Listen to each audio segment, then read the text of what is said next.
As we were getting our new apartment ready, my girlfriend's guy best friend kicked the door in. "You're getting married before you've even passed the pre-wedding tests?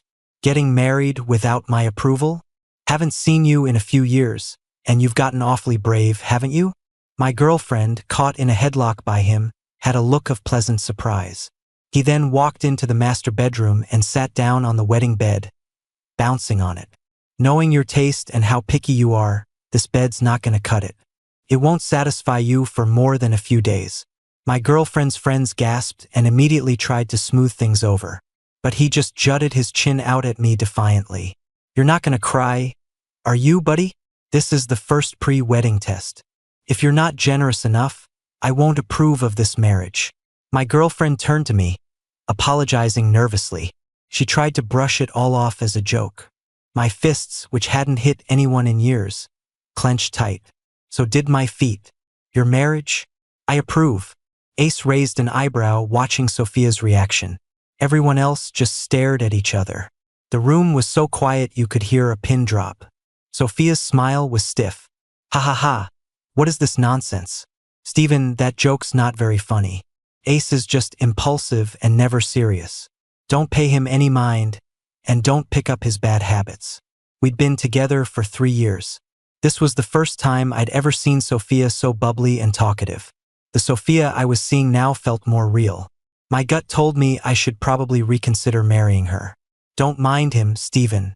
Ace has always been like this with us. Yeah, we basically see him as one of the girls. He has no filter." Sophia's 2 friends chimed in, trying to run interference. I swallowed the bitter feeling in my gut and gave them a gracious smile and a nod. But Ace suddenly sprang up from the bed. He threw an arm around Sophia's neck. Then he pulled her head straight into his muscular chest. "What's so bad about me? When am I ever not serious? You explain yourself right now." Sophia's face turned bright red. I couldn't tell if it was from excitement or from being smothered. She told me about her history with Ace before. Her father died young, and she was left to fend for herself like a weed nobody cared for. When she was bullied, Ace was the one who stood up for her and had her back. After hearing that, I thought she should be grateful. I just never imagined this is what he meant by having her back. "You're so rough." Sophia pried his arm off her neck, stealing a glance at my face. "Stay away from me. I'm a taken woman now." Ace let her go and slung his arm around my shoulders instead. "Who cares about you girls and your fancy perfumes? Brothers are better. Weren't you throwing me a welcome home dinner? Where's it at? I'm not going if it's not someplace nice." Sophia slapped his hand away. Her expression finally turned serious as she looped her arm through mine. "The welcome dinner was booked by my Steven. It's at a top-tier private club. That's how much he respects you. So for you to show up and give him a hard time is really uncalled for." Ace shrugged. Then he suddenly bowed to me and said he was sorry. But as he straightened up, he rolled his eyes at her, acting like a puppy guarding its food. "So pathetic. There are 3 pre-wedding tests. We'll count this as him passing the first one. We'll see how you both do on the rest." Sophia tapped her fingers twice on my arm. It was our little signal for her to calm me down. I took a half step away, avoiding her touch. I'd been single my whole life before I met her, hoping my first love would be my last. I really didn't know how to handle a love triangle. I was torn between blowing up right then and there or just enduring it. "What's this?" Ace picked up a velvet box from the nightstand. I looked over. He had already opened it. He took out the vintage watch inside and started fiddling with it. "Looks old and classic. You've got a unique eye. I'm commandeering this for a couple of days." With that, he shot me a provocative glance and slowly started putting it on his wrist. But Sophia's voice was urgent. "Put that back right now." When she saw the watch on Ace's wrist, she almost lunged to snatch it back. "That's my father's only heirloom. It's for Steven to wear on our wedding day. I'll say it again. Take it off and put it back. Or don't blame me for what happens next." Sophia's voice rose, but her face was dark. Ace stared at her. "I can't even wear it for 2 days? I knelt at your dad's grave with you. I called him Dad. Have you forgotten?" His eyes started to get red. Sophia pressed her lips together and said nothing. Her two friends next to her started trying to persuade her. Ace saved you before. He's just curious. You really don't have to be so harsh. When have you ever seen Ace cry? If Steven doesn't mind, just let him wear it for a couple of days. It's a nice watch, it won't break. Steven, what do you say? Sophia looked at me, torn.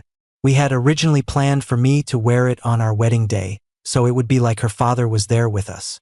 Then it was supposed to be put away immediately for safekeeping. If she was willing to let Ace take it and play with it, what right did I have to say no? Her promise to give all her love to me now felt like a joke. My throat felt like it was stuffed with cotton, and a dull ache spread through my chest. Take it. Play with it all you want. Ace must have been trying really hard to fake it. The redness in his eyes was already gone. Sophia stared into my eyes, seeking confirmation again. You really don't mind? I nodded seriously. Nope, I don't mind. I didn't even want her anymore, let alone the watch. She studied my face suspiciously, searching for any trace of hurt or anger. Ace took off the watch and put it back in its place. He walked over and patted Sophia's shoulder. All right, I was just kidding. Sophia, my dear, you're still not a very good daughter, are you? He turned and playfully flicked my chin with his finger. But your fiancé here is pretty decent. Consider the second pre-wedding test passed. Let's go to the club. Eat, drink, be merry. I'm starving. The smile returned to Sophia's face. She told her friends to get their things so we could head out. I didn't want to go, but then I thought I should probably make the breakup official. The drive would be a good opportunity. As I was thinking, Ace had already hopped on his motorcycle. The engine roared to life as he circled around me. His yell was piercing, making my head throb. Has Sophia taught you how to ride a bike? If you can beat me in a race, any way you can, I'll count it as you passing the third pre-wedding test. How about it? He was deliberately showing off. The motorcycle circles got smaller and smaller, nearly hitting me several times. I clenched my fists. The martial arts skills I hadn't used in years were itching for a fight. But I was still debating whether it was worth it to just kick him off the bike and blow things up. Just then, Sophia drove her car out of the underground garage. She grabbed a bottle of water and threw it at him. He flashed a middle finger and sped off in a cloud of dust. Sophia got out, pushed me into the passenger seat, and sighed as she explained. Don't take it to heart. He's always like this. He was probably cooped up abroad and is just letting loose and going wild now that he's back. Anyway, he's only here for a few days. He won't be causing trouble for long. I stared out the window at the scenery rushing by. Oh, I'm not taking it to heart. Let's break up, Sophia, and we can cancel the wedding. Sophia glanced over at me. I was too embarrassed to tell you before, but my mom's new boyfriend once hired people to kidnap me. Ace was the one who fought off the guys trying to take me. So please don't be mad. Okay? I'll keep him in line. I promise. As for that ridiculous pre-wedding test, I'll make him stop it the second we get to the club. I thought for a moment, then asked her seriously. So you're saying that because he saved you, I have to put him on a pedestal? Oh wait, I have to spoil him like he's your own father, right? The car screeched to a halt. Sophia grabbed my hand, her voice softening. Just humor me, please?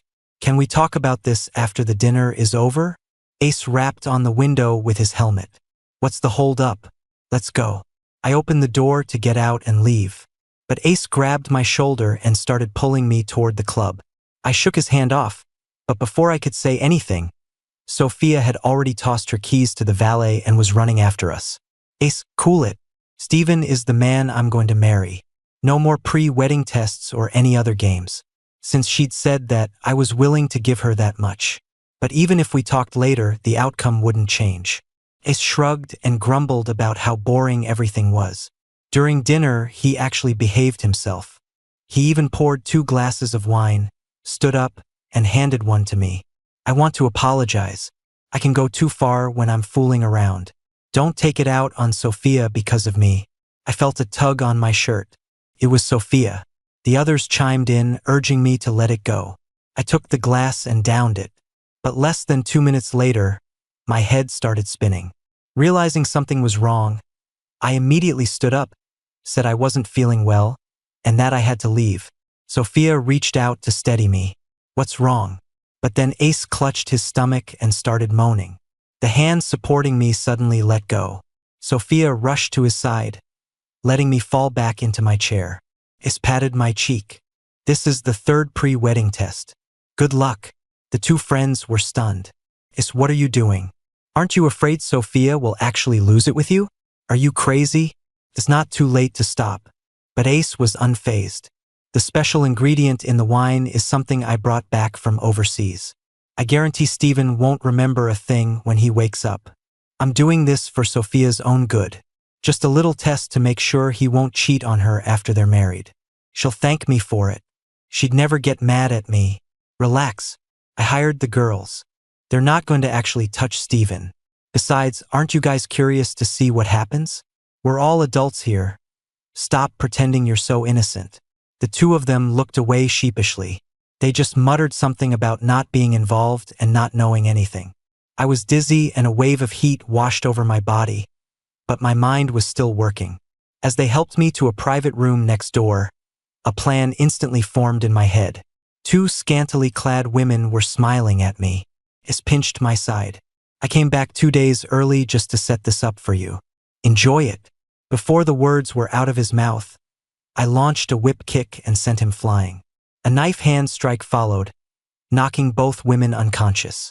This is the best you could set up in 2 days? I forgot to tell you. Before college, I was the national champion in the men's division of the National Youth Martial Arts Tournament. All your flashy moves? They're nothing but a cheap sideshow to me. The drug was hitting hard. I knew I couldn't stay long, but I had to look intimidating. The two women were slumped on the floor. I planted my foot on a writhing Ace, pulled the special ingredient out of his pocket, and shoved it in his mouth. Ignoring his muffled curses, I pointed around the room. Since you set this all up, you get to enjoy it. Just then, the door to the room swung open, revealing a tall figure. An unfamiliar, stunningly beautiful woman stood before me, more dazzling than the sun. My brain was a complete fog.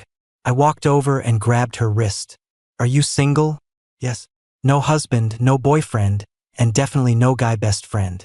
All I heard was yes. I kissed her lips, which had been chattering away. In a daze, we were in an elevator. She took control, pressing her hand to the back of my head. I felt for her slim waist, the elegant curve of it so soft. Everything about her was perfect, just perfect. I didn't even notice we were in a private elevator, and that it had stopped at the top floor. Rumor had it this was the exclusive floor of the mysterious CEO Ms. Lin, a secret sanctuary she had personally designed for the man she loved. All I knew was that her arm was now looped through mine. She wanted me to use my arm to measure her waist. Fireworks exploded in my brain. I had no idea where I was. I became like a vine seeking support, clinging desperately to the slender woman. Suddenly, a sharp pain on my lower lip. I managed to force my eyelids open a crack. The woman's elegant nose was pressed against mine. Are you sure you want to continue? Her voice was cool and husky, and mixed with her hot breath, it had a mesmerizing power. I forced my eyes open wider. Her magnified face was as perfect as a work of art. Her eyes filled with deep emotion. Are you sure you won't regret this? She asked me again. It would be rude to keep going. I bit my tongue hard, and a sliver of clarity returned to my mind. Right? You have to be careful with your first time. Your life is also important. No matter how beautiful a professional seductress is, you have to watch out for diseases. Take me to the hospital. You're very professional. I'll pay you what I owe you. I managed to force the words out, but my body refused to leave hers, and I lost my senses again. On the way, I was so frantic I didn't care where we were. I just held her and kissed her wildly. When I came to in a private hospital room, I was still leaning on her shoulder. Thanks. I felt like I'd been roasted over a fire. I kept my head down, too embarrassed to look at her. I'd just gotten steady on my feet when my legs gave out again, and I stumbled back into her. Of all the rotten luck, I bumped right into a certain spot, eliciting a soft, sultry moan. Sorry, I'll take you home. We spoke at the same time. She stood up to steady me, then half knelt to pick up my shoes, one by one. I leaned heavily against her, studying the red marks on my chest. Stephen, as we were walking out of the hospital entrance, I suddenly heard Sophia's voice behind me. I patted my human crutch, letting her know she could let go of me. I turned to face Sophia. She was supporting Ace, her face grim. Who is this woman? When did you get together with her? I let out a cold laugh. You're holding on to a man yourself. What right do you have to ask me anything? Besides, on the way to the club today, I told you we were breaking up. Who I'm with is none of your business. Her eyes widened with anger. Ace spoke up weakly. Stephen, you're the one with a woman on the side. Sophia and I are completely innocent, okay? If you didn't want to go through with the pre-wedding tests, you could have just said so. Why did you have to frame me? If Sophia hadn't gotten there in time, His whiny voice was grating. Cut him off. Annoyed. You're a great guy, best friend, but you suck at playing the victim. Pre-wedding tests is a nice way to put it. It was just your way of trying to get rid of me and take my place, wasn't it? What, couldn't make it overseas, so you came back looking for a meal ticket? As for who framed whom, the evidence isn't hard to find. But Sophia was just staring at the exposed skin on my chest. Only now did she frown and speak. Stephen, how do you have the nerve to say any of this? With me, you pretended to be some virtuous gentleman, but behind my back, you're playing around more than anyone. Aren't you? I originally thought Ace was just messing around, but now I see I should be grateful he tested you. You make me sick. As for what you did to Ace, I'll find out the truth, and I'll make you pay. I have no idea how Ace managed to brainwash her. She used to seem so normal, but now it was like her brain had packed up and left town. I really didn't want to admit I'd ever loved someone like this, but I had to set her straight, lest things get out of hand. My tit-for-tat method wasn't exactly clean either. I pointed to the hospital behind me to give her a hint. Why do you think I'm here? I'm telling you one last time. I'm the victim. Ace was just too stupid to pull off his little scheme and ended up with a taste of his own medicine. But she was completely deluded. She scoffed. You're the one who booked the club. Do you really believe that yourself? I couldn't take it anymore. With all my strength, I kicked the hospital's metal trash can, sending it flying. The massive crash startled both her and Ace. A wave of fear came off Sophia. Her face went pale and she instinctively took a step back. Ace almost fell, but she didn't even notice.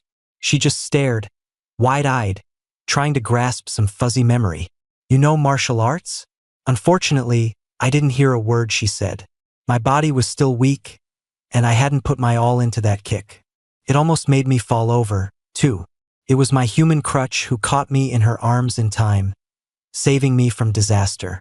I was fuming to myself, but the chest I was leaning against started to vibrate. Her laugh was beautiful, and to make it worse, she added, I've been waiting a long time for you to do that. That just made me angrier. But she held me and looked down at Sophia. I'll send you the club's security footage. You probably wouldn't be able to get it on your own. I was dazedly bundled into her car. The fuzzy memories in my head came flooding back. In a normal car just like this, I was all over her, kissing her like a maniac. How did she even drive to the hospital? Did we get caught on a traffic cam? It was so embarrassing. I wanted the floor to swallow me whole. It wasn't until we pulled up to my house and she handed me my missing phone that I worked up the courage to ask. You must be at the top of your profession, right? Including the medical bills, how much do I owe you? Her fingers tapped on the steering wheel as she thought for a moment. A small smile played on her lips. I'm not sure how much to charge you. We'll talk about it tomorrow. That night, I slept like a rock. When I woke up in the morning, a call from Sophia popped up on my phone. It took me a second to remember we had already broken up. So, a years-long relationship really can rot away in an instant. I shot out of bed. Mom, Dad, I broke up with Sophia. The wedding invitations that went out, you need to call our friends and family and explain. Downstairs, my parents both looked up. Steeling myself, I recounted what had happened. I didn't dare mention the part where I almost devoured a strange woman. Suddenly, the doorbell rang. My parents grabbed a vase and an ashtray, respectively, and charged toward the door. That heartless, Ungrateful monster. She dares to show her face here? Son, today your mother is going to teach her a lesson she'll never forget. In the yard stood a few gift boxes. Sophia stood before my parents, her face full of guilt, not moving an inch. Uncle, Auntie, as long as it makes you feel better, you can do whatever you want in me. I'll accept it. My parents didn't have the heart to get physical, so they just told the housekeeper to throw her out. She craned her neck to look at me, standing in the doorway. Stephen, can we talk, please? My parents and the housekeeper stood in a line, glaring at her like tigers. I was a little exasperated. The apartment is in your name. My family paid for the wedding prep and the car, which are in our names. There are no assets to divide. If you have anything else to say, just say it all right now from where you're standing. She took a step forward but was blocked again. She was quiet for a moment before speaking. I saw the security footage from last night. My other two friends also confessed. It was Ace's fault. But he really didn't mean to do anything to you, he was just playing a bit too rough. Think about it, I could have gotten the medicine and been back at the club quickly. If he really wanted to do something to you, he wouldn't have chosen that moment. And you hit him, so you got your revenge on the spot. Can we just call it even? He promised me he would never do anything to make you uncomfortable again. And as for you and that model last night, I can let it go. I'll never wrong you again. On and on she went, a string of nonsense. I walked up to her, and with a leg sweep, I kicked the ground at her feet, stirring up a cloud of dust. Break up. Do you not understand those two words? Whatever you and Ace do from now on is your business. I couldn't care less. Now get lost and go take care of your brother. Sophia stumbled back a few steps, scared. She asked blankly, how did you become so rough? No, you knew martial arts before, didn't you? Why didn't you ever tell me? I've never even seen you kick anyone. Suddenly, several luxury cars pulled up outside the gate. They caught everyone's attention. The beautiful stranger from last night walked in, clapping her hands twice. Mr. Kent is still so full of energy. Wonderful. The assistant beside her introduced her formally. This is Ms. Linda Lynn, the head of the Lynn family. The string of titles was long, and I didn't remember any of them. There was only one thought in my head. The legendary Ms. Lynn was on the Forbes list. Was her service fee calculated by the minute or by the second? The next moment, her cool voice sounded again. Mr. and Mrs. Kent, apologies for the intrusion. Please accept these small gifts. I came today mainly to settle the service fee with Mr. Kent. Several bodyguards behind her began unloading things. Sophia's few gift boxes were disdainfully tossed outside the yard. She scrambled to her feet and yelled, "Just how much nerve do you have, daring to impersonate Ms. Lynn? You hire a few shady people, rent some cars, and come here demanding a fortune for a service fee. Stephen, there are a lot of scammers like this. Don't fall for it just because she looks halfway decent." But no one paid her any attention. My mom quietly put down her weapon. She shot me a glare, her smile a little strained, as she spouted polite pleasantries. My dad sucked in his beer belly and grinned sheepishly. Ms. Lynn, may I ask, what exactly was this service for? They were prominent people in our city, and seeing them act so cautiously now made my heart ache a little. Thankfully, Linda Lynn was very polite to them. After the small talk, Linda held out her hand to her assistant. She took a file folder and handed it to me. At the same time, the assistant walked toward Sophia. After reading the file, I was speechless. Ace's family had dirty business overseas. All four of them were criminals. His parents and older sister had all been arrested recently. His involvement was minimal, not enough for an international arrest warrant. So he had fled back to the country, planning to latch onto Sophia to continue his lavish lifestyle. He was probably used to being arrogant, which is why he resorted to such dirty tricks against me. How is that possible? Sophia muttered. Linda Lynn smiled faintly. She lifted her wrist and glanced at her watch, looking somewhat captivating. 10 minutes ago, Ace was put on a helicopter and deported. Last night, he personally confessed that he wasn't the one who saved you back then. He only took the credit for your gratitude and financial support. Support? Sophia clutched the papers in her hand, trembling like a leaf in the wind. I craned my neck to look. Holy cow! The transfer records were endless. At least tens of millions. I almost wanted to thank Ace for coming back. If I'd only found this out after marrying Sophia, it would have been a real disaster. Sophia suddenly grabbed my wrist. When you were 13, were you ever in South City? In an alley off Phoenix Road? Did you save a girl who was about to be kidnapped? She almost passed out. I pried her fingers off and threw her hand to the side. I thought about it carefully but couldn't remember. I don't remember.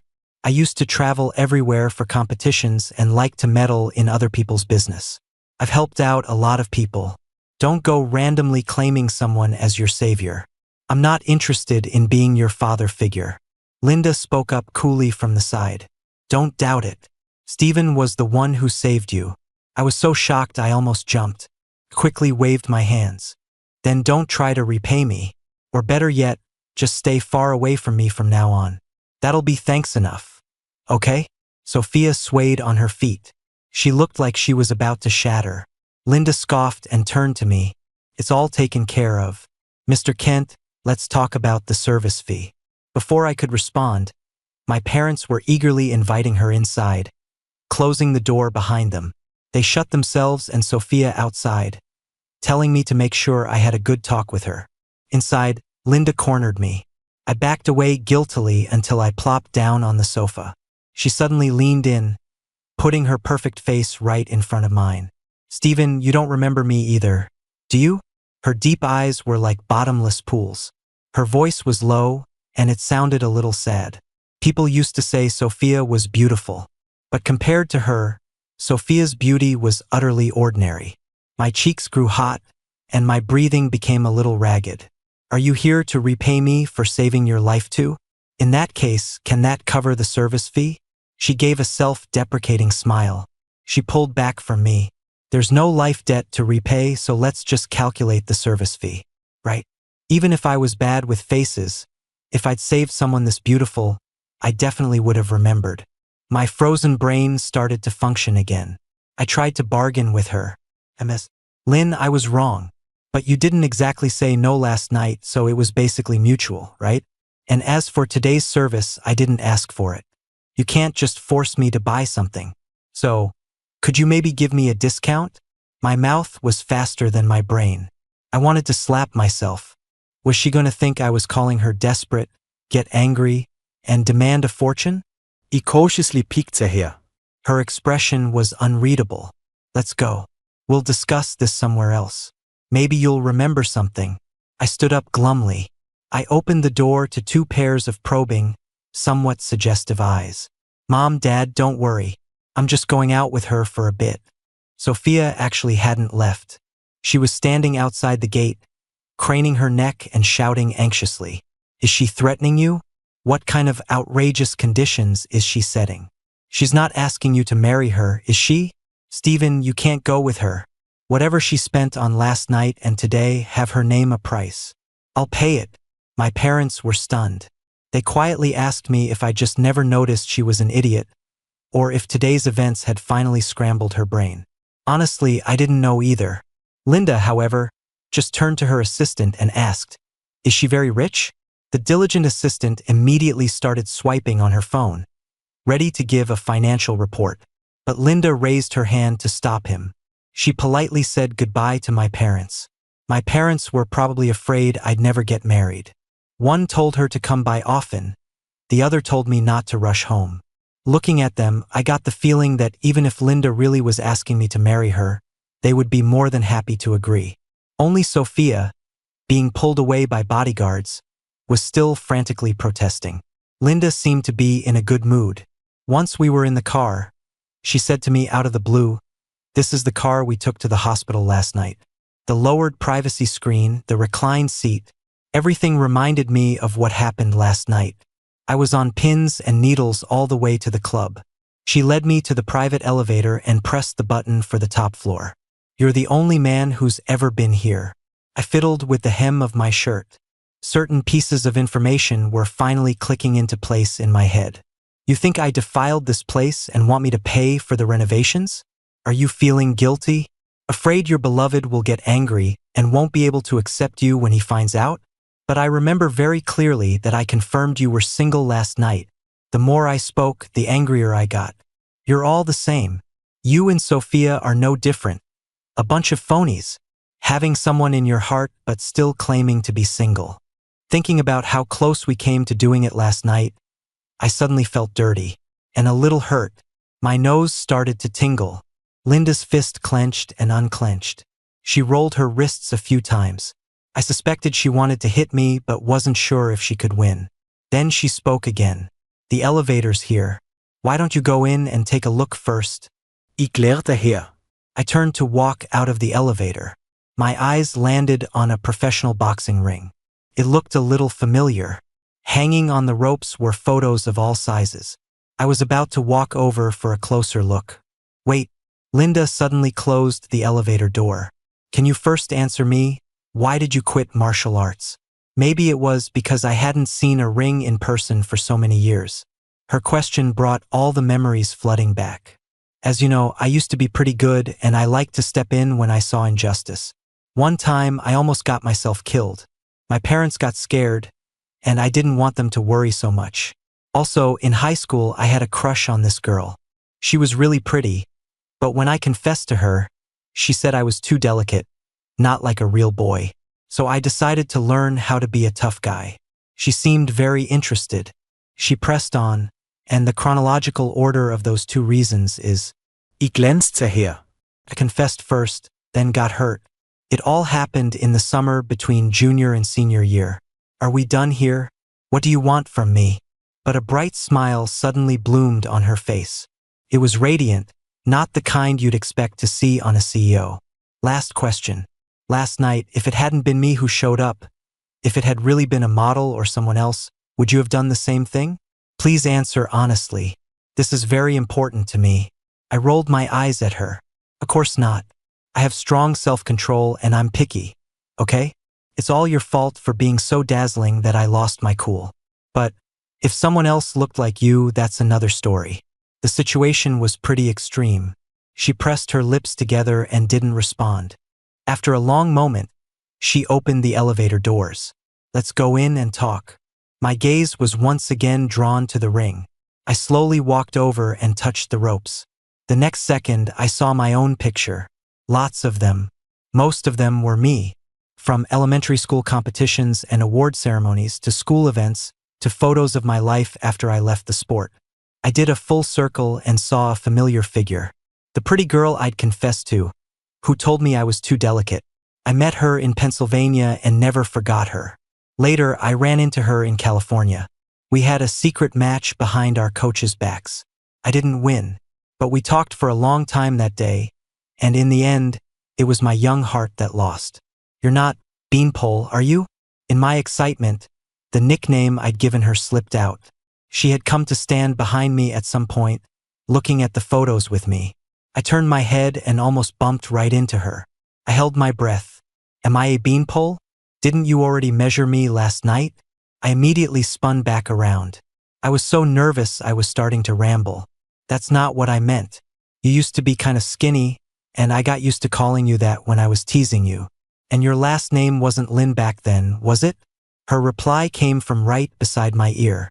Her faint smile sounded a little bleak. My current name, my maternal grandfather gave it to me when I went back to my dad's side of the family. Later, Linda's voice was low. It was like watching a movie with my ears. Back then, she had chased after me, trying to explain, but her coach caught her. The coach told her that her parents had been in a car accident and driven off a cliff, and that she had to go home immediately. She went back to handle the funeral, but her aunt had already taken control of the family business. She was pushed out and suppressed until her grandfather couldn't bear it and brought her to live with the Lynn family. That's how she got her new name and later took over her mother's family business with an iron fist. The regret that had haunted me for years. The thing that made me afraid to date, that made me suppress my true nature. In that instant, it all vanished. Linda, did you find me a long time ago? And why did you only tell me today? She suddenly smiled again. Not that long ago. I was too busy before. I only found you a couple of years ago and have been keeping an eye on you since. But I always felt that you were very different from the boy I loved and remembered. And you had Sophia. Yesterday, if you hadn't fought back, my bodyguards would have been the ones to save you. I never would have appeared before you. And I wouldn't have gotten involved in the mess between the three of you. She seemed to have her principles. I responded numbly. You've changed a lot too. Your body is better than a model's now, and you're so cool. But I still don't get it. What does me fighting back have to do with whether you showed up or not? As soon as I asked, I figured it out. My heart was beating fast. I didn't know what I was hoping for. She grabbed my shoulders. She forced me to turn and look her in the eye, her gaze intense. It has everything to do with it. The you from last night is the real you. The boy I've carried in my heart for so many years. Stephen, just be yourself. I'll protect you. I won't let anyone hurt you, including myself. And of course, I won't let any woman more beautiful than me appear in front of you. So domineering, and so incredibly attractive. But I shook my head. I will be myself. I decided that last night. It has nothing to do with anyone else, and it certainly has nothing to do with whether you like me or not. Her face was suddenly right in front of mine. She pecked me on the lips. Her warm breath was very close. Even better. That's the boy I love. How did you know my body is better than a model's? You didn't even try last night. Want to confirm? Oh my God, what a siren. Is this what the legendary cool, decisive CEO is really like? Let's talk about the service fee. I need to go home.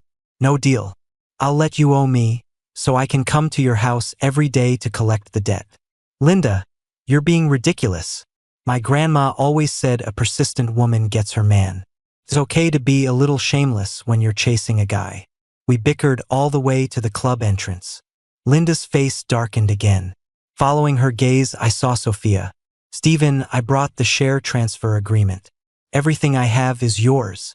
Can we just stay far away from this person, please? The wedding is almost ready.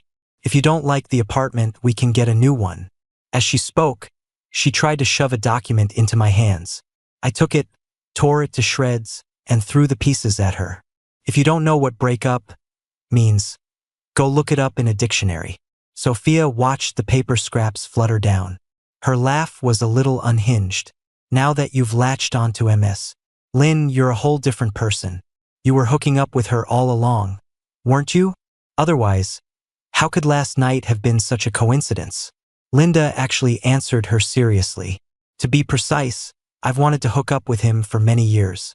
That's why last night was such a coincidence. I tugged on Linda's sleeve. Didn't you say you were going to protect me? Here's your chance. I don't want to see her again. After that, I really never saw Sophia again. A subsidiary of Linda's company first extended an olive branch to the illegitimate daughter of her mother's new lover. Her grandmother, who had supported Sophia because of her relationship with me, began to favor the illegitimate daughter instead. Once the illegitimate daughter gained power, she didn't let Sophia off the hook. Coupled with Linda's ostentatious pursuit of me, the business world caught on, and everyone started to keep their distance from her. She was kicked out of her home like a stray dog. In the end, she jumped from the window of our would-be apartment. It didn't even cause much of a stir, because that day, Linda had booked every advertising screen in the city and filled the sky with drones to propose to me. Stephen Kent, just be your brave self. Stephen Kent, I love the real you. Stephen Kent, marry me. It was pretty cheesy, but I said yes. Linda was perfect in every way. The feeling was sublime. When you're picking a wife, of course you have to choose the best.